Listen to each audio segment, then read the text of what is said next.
அதிசயங்கள் செய்கிறவர் நம் அருகில் இருக்கிறார்.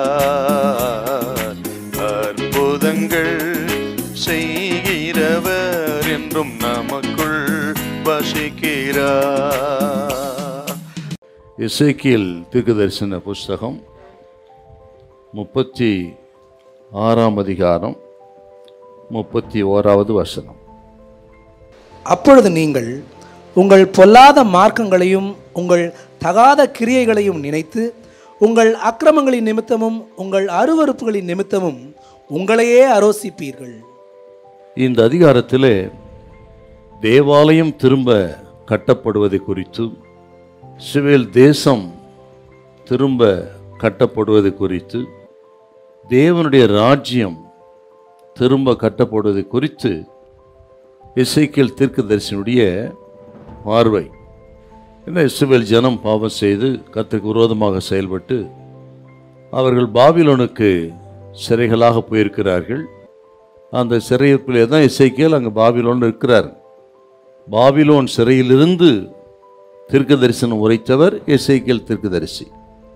ஏனென்றால் தேசம் சிறைப்பட்டு போய்விட்டது.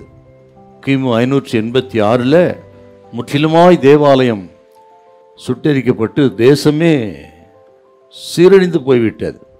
அன்று முதல் ஆலயம் இல்லை, ஆராதனை இல்லை, ஆசாரியர்கள் இல்லை, பலிகள் இல்லை, பண்டிகைகளும் இல்லை.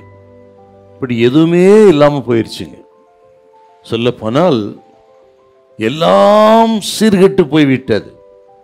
அந்த காலகட்டத்தில் தான் அநேக தீர்க்கதரிசிகள் எரேமியா, எசேக்கியேல்லாம் தீர்க்கதரிசி சொன்னாங்க. அதில் எசேக்கியேல் சொன்னதான் நம்ம இங்க பார்க்கிறோம்.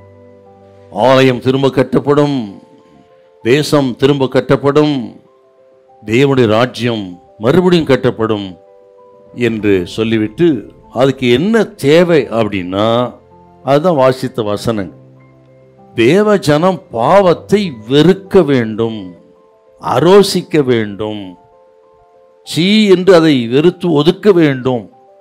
அப்படி செய்து மனம் திரும்பிவிட்டால் நான் தேசத்தை திரும்ப எடுப்பித்து நான் கட்டுவேன் அப்படி சொல்றேன். நம்ம சொந்த வாழ்க்கை அப்படிதாங்க.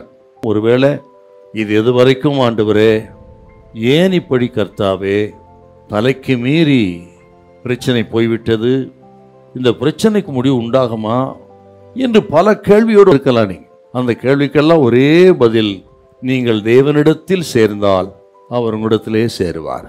நீங்கள் தேவனிடத்துக்கு திரும்பி வந்து விட்டால் அவர் திரும்ப உங்களை எடுப்பித்து கட்டுவார், உங்கள் குடும்பத்தை கட்டுவார், சபையை கட்டுவார், தேசத்தை கட்டுவார்.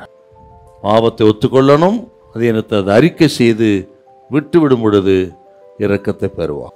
இதை புரிந்து கொண்டால் நிச்சயமா இழந்து போன எல்லாவற்றையும் கர்த்தர் உங்களுக்கு திரும்ப தருவார்.